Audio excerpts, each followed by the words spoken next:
Praise the Lord. Let's begin with the lecture today. So, students, you people all know that last time I was teaching you from the book of Leviticus, जिसे हम हिंदी में लय व्यवस्था की किताब कहते हैं, and this is the book that is after Exodus. खरूज की किताब के बाद हम इस किताब को देखते हैं.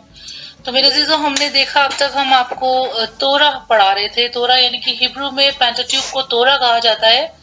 तो यहाँ पे आपके सिलेबस के according we are now teaching you the Pentateuch 5 books by Moses. Hallelujah. तो आपने पास्टर जमील से सीखा उत्पत्ति और अभी आप पढ़ रहे हैं निर्गमन यानी कि खरूज की किताब में से वो आपको सिखा रहे हैं. तो मैं आपको यहाँ पे लेविटिकस में बताना चाहूंगी मेरे अजीजों की जो लय व्यवस्था की किताब है वो एक करेक्शन लेकर के आती है और खास करके इस किताब को आराधना की पुस्तक कहते हैं क्योंकि आराधना के अंदर मेरे अजीजों सैक्रिफाइस छिपा होता है, क्योंकि बिना सैक्रिफाइस के इट इज नॉट पॉसिबल कि हम वर्शिप कर सकें. हालेलुया. तो यहाँ पे हम देखते हैं कि जो लय व्यवस्था की पुस्तक है वो हमें आराधना करना सिखाती है. आपने अब तक सीखा उत्पत्ति की किताब में कि पापी मनुष्य के बारे में, किस तरह से सृष्टि का सृजन हुआ, किस तरह से इस दुनिया को खुदावंद ने बनाया, सारी कायनात को बनाया, उसके बाद किस तरह से आदमी को बनाया खुदावंद ने, उसके बाद किस तरह से औरत को बनाया. सारी चीजों की हमने तरतीब को यहाँ पे सीखा और फिर हमने पाप के बारे में खास करके जानकारी को हासिल किया कि किस तरह से लोग पाप में गिरते हैं, फिर खुदावंद उन्हें छुड़ाते भी हैं, पनिश भी करते हैं. एंड उसके बाद हम देखते हैं खरूज की किताब में छुटकारा. स्पेसिफिकली मैं आपको बताना चाहूंगी कि एक वन वर्ड में अगर आप डिस्क्राइब करना चाहते हैं पैदाइश की किताब को तो वहां पे हम देखते हैं पापी मनुष्य के बारे में. And if you want to describe the book of खरूज इन वन वर्ड तो वहां पे हम देखते हैं छुटकारा पाए हुए मनुष्य के बारे में, यानी कि the person, the human being that has been delivered from the sin. और उसके बाद आज जब हम लय व्यवस्था की पुस्तक में से देखते हैं, लेविटिकस के बारे में हम स्टडी करते हैं, तो वहां पे हम देखते हैं आराधना करता हुआ मनुष्य, यानी कि आराधना यानी कि वर्शिप, परस्तिश करता हुआ आदम. हालेलुया. और यहाँ पे हम देखते हैं कि ये वो वक्त है कि जब निर्गमन में हम देखते हैं कि 10 आज्ञाएं मोसेस के द्वारा, मूसा के द्वारा सिने पर्वत पर इजरायली कौम को दी गई थी कि किस तरह से उन्हें अपनी जिंदगियों को बिताना है. क्योंकि हम सब जानते हैं कि जब मोसेस सिने पर्वत पर दुआ कर रहा था 40 डेज के लिए, तो हमने देखा कि नीचे लोगों ने एक सोने का बछड़ा हम सब ने देखा कि उन लोगों ने बना लिया था परस्तिश के लिए, लेकिन स्वर्ग से खुदावंद की आग उतरी और उसे जला करके भस्म किया क्योंकि मोसेस नाराज हो गया कि इन लोगों ने ऐसा क्यों किया. उसके बाद हम देखते हैं कि जो 10 कमांडमेंट्स हैं वो लोगों को, जितने भी इजरायली कौम के लोग थे उन सबको एक शिक्षा दी जाती, टीचिंग्स मिलती है कि किस तरह से अपने मसीही जीवन को कंडक्ट करना है. And at the same time हम देखते हैं कि जब वो सीने पर्वत पर ही थे सब लोग, तो वहां पे हम देखते हैं कि खास करके कमांडमेंट्स मिली. उसके बाद हम देखते हैं टेबरनेकल के बारे में, कि मिलाप वाले तंबू के बारे में वहां सिखाया गया कि किस तरह से याजकों को उसे चलाना है, किस तरह से लोग एंटर करेंगे और कौन सी प्लेस पर लोग बाग आ सकते हैं और कौन सी प्लेस पर याजक ओनली रह सकते हैं. तो ये सारी बातें हम सीख चुके हैं और यहाँ पे अब हम देखते हैं सीने पर्वत पर फिर उसके बाद जो नेक्स्ट टीचिंग है वो दी जाती है बलिदानों के बारे में, कि किस तरह से बलि चढ़ाई जाती थी. और मैंने आपको लास्ट टाइम बताया था 5 तरह की ऑफरिंग्स के बारे में, सैक्रिफाइसेस के बारे में, कि 5 तरह की बलियां होती हैं. और वो एक बार फिर से मैं एक छोटा सा आपको रिवीजन दूंगी राइट नाउ. जी हाँ डियर स्टूडेंट्स, तो फर्स्ट काइंड ऑफ सैक्रिफाइस हम देखते हैं वो होती है होम बलि. और होम बलि में हम देखते हैं कि एक समर्पण नजर आता है कि जब मनुष्य होम बलि करता है इसका मतलब है कि वो पूरी तौर से अपने आप को समर्पित करना चाहता है. हालेलुया. उसके बाद हम देखते हैं अन्न बलि. अन्न बलि के अंदर अनाज की बलि जो है आकर के लोग बाग चढ़ाया करते थे और ये जो है आपको सिंबलाइज करती है सेवकाई के बारे में, मिनिस्ट्री के बारे में. और थर्ड हमने देखा मेल बलि के बारे में, और जो मेल बलि होती है वो सिंबलाइज करती है शांति के बारे में. हालेलुया. अमन के बारे में. और फोर्थ हम देखते हैं पाप बलि। पाप बलि जो होती है मेरे अजीजों, वो हमें सिंबलाइज करती है पाप के बदले स्थान लेना, यानी कि देखिए कि पाप को हटा करके जो चीज एक प्लेस ले लेती है, दैट इज कॉल्ड पाप बलि। एंड फिफ्थ जो है वो होती है दोष बलि। और दोष बलि क्या होती है, वो हमें संतुष्ट करती है, क्योंकि जब हमें लगता है कि हम कहीं ना कहीं गिल्टी हैं, हमने कोई बहुत बड़ा फॉल्ट कर दिया है, तो पुराने अहदनामे में जब हम देखते हैं, पुराने वक्त में जब प्रभु यीशु मसीह नहीं आए थे, एट दैट टाइम ये प्रथा थी, ये रिचुअल फॉलो किया जाता था कि अगर आप कहीं पर भी गिल्टी पाए जाते हैं तो हमें दोष बलि चढ़ाना जरूरी होता था। Hallelujah, praise.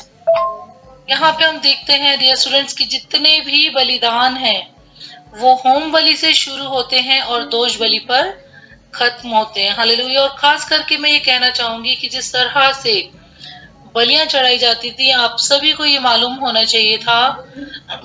चाहिए एग्जैक्टली कि हर एक जन को ये फॉलो करना जरूरी होता था, क्योंकि साल में एक बार एक फीस्ट हुआ करता था, और जब उस फीस्ट में सभी परिवार शामिल होते थे, तो 10 लोगों के प्रति एक मेमना बलिदान करा जाता था, जो कि वो साल में एक बार करना होता था, कि जितने भी गुनाह उस खानदान ने 10 लोगों ने किए होते थे, वो सारे गुनाह उस मेमने पे, जो कि वो खास करके निष्कलंक और बेऐब होना चाहिए, उसके ऊपर डाल दिए जाते थे मेरे अजीजों। फिर उसे जो खुदावंत का दास होता है, खुदावंत का याजक होता है, वो उसे बलि चढ़ाया करता था, ताकि पूरा परिवार उस पाप के दोष से बच जाए। और आज हम देखते हैं कि हमारी जिंदगी में हमारे तमाम पाप के दोषों को मसीह यीशु ने अपने ऊपर ले लिया, और खुदावंद यीशु मसीह ने सारी बलियों को खत्म किया, और सारी चीजों के लिए खुदावंद ने अपने जान को दे दी उस कलवरी की क्रूस पर। और उसके बाद हम देखते हैं कि तमाम प्रकार की बलियों का सिस्टम यहाँ पर कलवरी की क्रूस पर खत्म होता है। लेकिन आज हम इसलिए सीख रहे हैं because you are in the college and you people are studying theology, so you have to study about each and every kind of the depth of the Bible. Hallelujah, praise God. यहाँ पे हम सीखते हैं कि levy व्यवस्था की जो किताब है वो मनुष्य को, हर एक को, आज भी जब आप पढ़ेंगे तो आपको ये नॉलेज मिलती है कि पवित्रता ही परमेश्वर को प्रसन्न करती है, क्योंकि किसी भी तरीके की वो अभद्र चीजें जो एक इंसान को नहीं करनी चाहिए, और बकायदा जब हम खुदावंत को मानते हैं तब हमें उन सारी तमाम बातों को जो हमारे शरीर से हमें गुनाह करवाती हैं नहीं करनी चाहिए, क्योंकि अगर हम करते हैं तो हम खुदावंत के दंड के नीचे आते हैं। और यहाँ पे ये किताब हमें सिखाती है कि किस तरह से हमें अपने चरित्र को रखना चाहिए, किस तरह से पवित्रीकरण में चलना चाहिए, और किस तरह का समर्पण परमेश्वर हमसे चाहते हैं। यहाँ पे हम देखते हैं कि 7 चैप्टर्स तक कंप्लीट हो चुका हुआ था हमारा, और अभी मैंने आपको एक छोटा सा एक प्रीव्यू दिया है।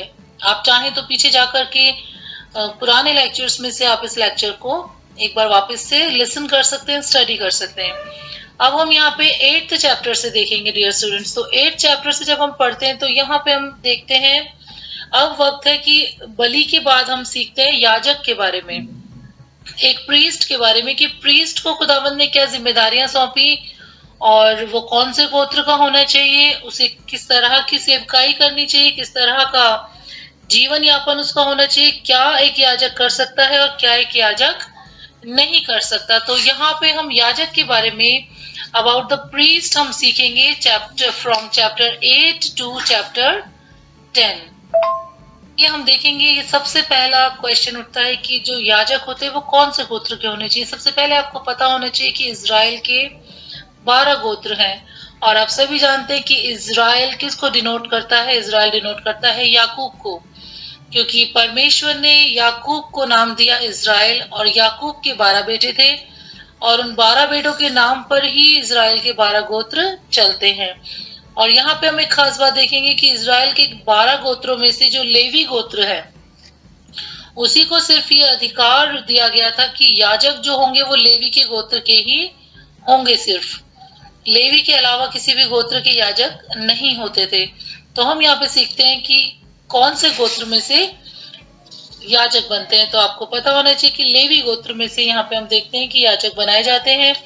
और जब आप 8 चैप्टर से पढ़ते हैं तो यहाँ पे आप देखते हैं कि हारून जो है वो यहाँ पर अब कुछ भी नहीं बोल रहा, क्योंकि हम जानते हैं जब आप थोड़ा और पहले पढ़ेंगे, जिस तरह से मैंने अभी आपको बछड़े का जिक्र किया था कि बछड़े को बनाया गया था सोने का बछड़ा, क्योंकि वो हारून को उन लोगों ने क्या किया, प्रेशर में ला दिया था। आप सब जानते हैं कि मोसेस का भाई है हारून, और जब मोसेस 40 डेज के लिए सीने पर्वत पर गए तो वो हारून को जिम्मेदारी सौंप कर गए थे कि तुम इन सभी लोगों की क्या करना, रखवाली करना, इनको लीड करना। लेकिन लोग बाग रुक नहीं पाए, उनको एक मतलब भगवान चाहिए, उन्हें कुछ चाहिए रहता है वर्शिप करने के लिए, प्रेज करने के लिए। तो उन्होंने इतना उसको प्रेशराइज किया हारून को कि वो रेडी हो गया कि ठीक है, एक प्रतिमा हम बनाते हैं। और सभी लोगों ने अपना अपना गोल्ड जो है वो आग में डाल करके कैसे कैसे करके उन्होंने एक बछड़े की प्रतिमा बनाई और उसको वो पूजा करने लगे। तो यहाँ पे कौन दोषी ठहरता है डायरेक्टली और इनडायरेक्टली? हारून। ठीक है, तो फिर उसके बाद हम यहाँ पे देखते हैं कि हारून अब कुछ भी नहीं बोल रहा होता, हारून यहाँ पे साइलेंट नजर आएगा आपको बहुत सारे चैप्टर्स के अंदर। नेक्स्ट मोस्ट इंपॉर्टेंट थिंग हम देखते हैं, जैसे कि मैंने आपको जिक्र किया टेबरनेकल के बारे में, यानी कि मिलाप का तंबू। और वहां पे हम देखते हैं कि मिलाप के तंबू में जब लोग एंटर होते हैं तो वहां पे वो याजक के सामने सारी चीजें ला करके रखते हैं और याजकों को बलिदान चढ़ाने का कार्य सौंपा जाता है। और जितने भी लोग होते हैं वो अपने अपने दशवांश और जो भी भेंटे वो चढ़ाना चाहते हैं वो लेकर के याजक के सामने लाके रखते हैं, और याजक उसे परमेश्वर के सामने रखते हैं। और याजक उन तमाम प्रार्थनाओं को और जितनी भी प्रेजेस मनुष्य करना चाहते हैं उन्हें ले जाकर के परमेश्वर के सामने जो है अर्पण करते हैं कि प्रभु उन्हें स्वीकार करे। तो यहाँ पे आप इस तरह से समझ लीजिए कि जो प्रीस्ट है वो बीच में मीडिएटर है ह्यूमन काइंड के और गॉड के बीच में।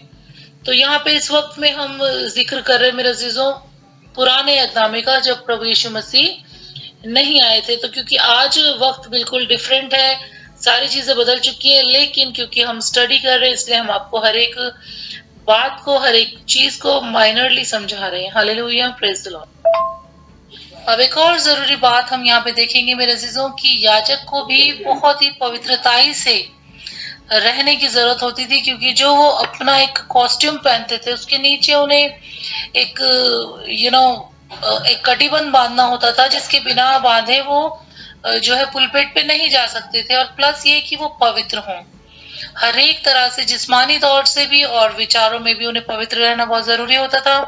क्योंकि जो लोग फॉलो नहीं करते थे इन सारी बातों को, तो जब हम पाक कलाम में पढ़ते हैं तो वहां लिखा है कि जब पर्दे के उस पार याजक जाता था, अगर उसने कोई भी गलती की होती थी, अगर उसमें कोई डिफॉल्ट पाया जाता था तो वो गिर के मर जाता था, उसकी गर्दन की हड्डी टूट जाया करती थी।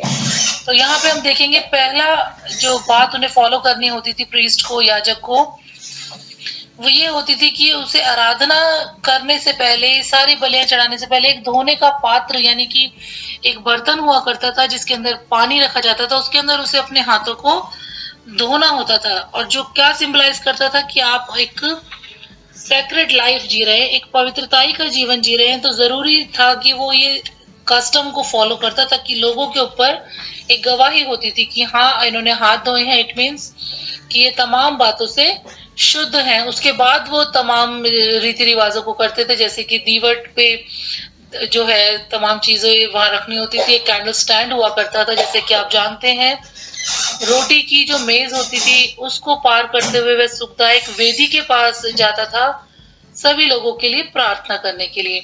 और यहाँ पे हम देखते हैं कि साल में एक बार जो ये प्रीस्ट होता था वो पर्दे के उस पार जाता था, only once in a year, और बहुत ही पवित्रताई के साथ वहां पे एंटर करता था और तमाम तरीके के प्रायश्चितों को लेकर के वहां जाता था ताकि लोगों के लिए विनती प्रार्थना कर सके।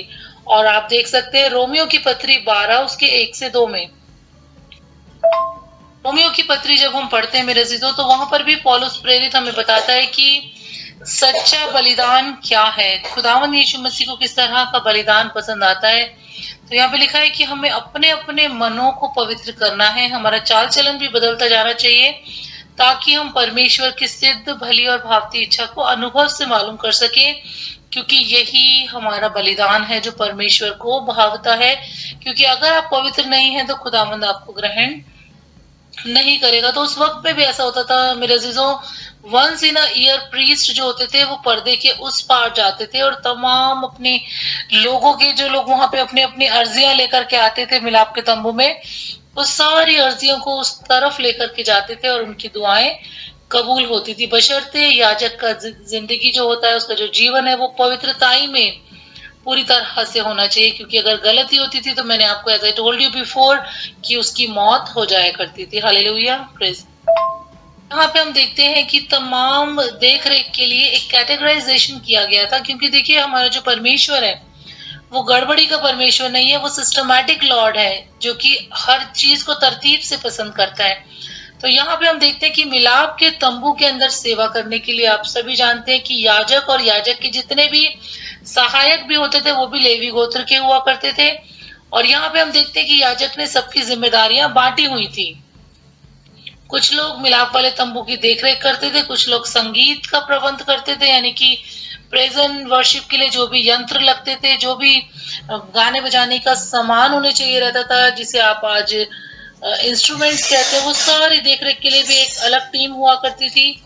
और बाद में हम देखते हैं कि मंदिर में अगुवाई करने वाले और सिखाने वाले सब अलग अलग लोग हुआ करते थे।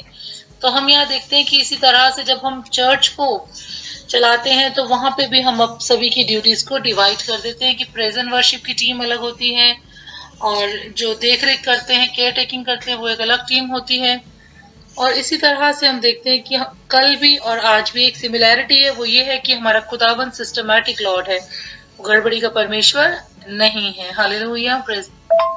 अब आप 10th चैप्टर में आएंगे, मैं यहाँ पे एक खास बात आपको बताना चाहूंगी, क्योंकि इस वक्त में मैंने आपको बताया कि हम 8 चैप्टर से लेकर 10 चैप्टर तक सीखेंगे कि being a priest, what kind of life a priest should live. Hallelujah. तो हमने देखा कि एक याजक होने के नाते किस तरह का जीवन खुदावंद के खादिम का होना चाहिए, किस तरह से उसे खिदमत करना चाहिए। तो आप ये भी समझते आए हैं, देखते आए हैं। और अब मैं बताना चाहूंगी 10वें चैप्टर में से, और यहाँ पे हम देखते हैं कि एक बड़ा हम डिफॉल्ट देखते हैं हारून के दोनों बेटों के बीच में। हारून के दोनों बेटों का नाम मैं आपको बताना चाहूंगी, नादाब और अबीहू। इन्होंने क्या किया, देखिए, परमेश्वर की वेदी पर विचित्र आग चढ़ाया और जिसे उसे करने की आज्ञा नहीं दी गई थी। और इस गलती को करने के लिए जो उन्होंने करी, वो तुरंत आग से भस्म कर दिए गए। क्योंकि हम जानते हैं कि जब वेदी के ऊपर जो है बलि चढ़ाई जाती है, वहां पे परमेश्वर का आत्मा उस वक्त में मौजूद होता था। और जिस बात के लिए मना किया गया है कि कौन सा भाग मेमने का या जो जानवर चढ़ाया जाता था उसका कुछ पोर्शन मना किया जाता था कि क्या खाना है, क्या नहीं खाना, और क्या चढ़ाया जाएगा, क्या नहीं चढ़ाया जाएगा, और कौन सा पोर्शन जलाना है और कौन सा नहीं जलाना। और इन्होंने वो चीज करी जिस चीज को करने के लिए मना किया गया था। और यहाँ पे हम देखते हैं कि एक जो मनुष्य की आदत है ना, आज्ञा ना मानने की, कहना ना सुनने की, हुक्म की उधूली करने की, उसकी वजह से हम देखते हैं नादाब और अबीहू मर जाते हैं। और यहाँ पे हम देखते हैं कि हारून तब भी चुप रहता है, क्योंकि वो परमेश्वर के आगे बोल नहीं सकता, क्योंकि ये चीजें पहले से ही सिखाई और बताई जाती हैं कि जो याजक हैं और याजक का जो घराना है, जो मंदिर में सेवा टहल कर रहा है टेबरनेकल में, उन्हें किस तरह की लाइफ स्पेंड करनी है। अगर वो गलतियां करेंगे तो परमेश्वर का दंड जरूर भोगेंगे। क्योंकि मेरे अजीजों, पहले यही नियम कानून था, यही व्यवस्था का चलन था कि अगर गुनाह किया है तो पनिशमेंट मिलेगी। वहां पे उस वक्त में मर्सी नहीं थी और ना ही वहां पे कोई भी बंदा गुनाह करके छूट पाता था। ये तो जब प्रभु यीशु मसीह आए हैं तब हम देखते हैं कि खुदावंद यीशु मसीह फजल को लेकर के आए हैं और क्षमा को लेके आए हैं। Hallelujah, praise. और खास बात मैं आपको यहाँ बताना चाहूंगी कि हम देखते हैं कि हारून के चेहरे पर हम शोक को नहीं देखते, क्योंकि खास बात है कि कोई भी याजक विलाप नहीं कर सकता था।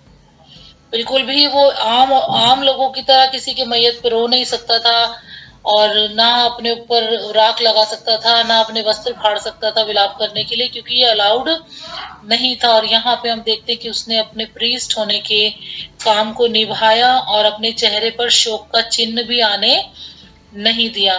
तो आप इस बात को आज यहाँ पे सीखते और समझते हैं कि एक याजक होना एक आसान बात नहीं है, क्योंकि अपनी निजी ज़िंदगी के अंदर भी बड़े सारे सैक्रिफाइसेस करने ज़रूरी होते हैं अगर आप एक प्रीस्ट होना चाहते हैं या फिर आप एक प्रीस्ट हैं तो।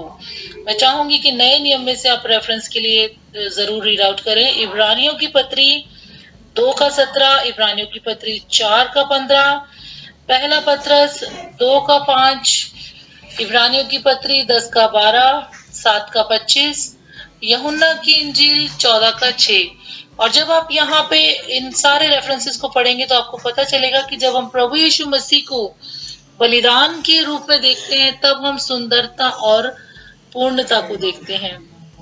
जब हम यीशु मसीह को याजक के रूप में देखते हैं तो हम उसकी ईश्वरीय परफेक्शन को यानी कि उनकी गॉडलीनेस को देखते हैं और वो कितने खूबसूरत और कंप्लीट नजर आते हैं। और इसीलिए मैं आपको ये बताना बार बार जरूरी समझती हूँ कि हम एक कंपैरिजन यहाँ पे लेकर के चलें कि कल क्या था और आज क्या है। हालेलुया।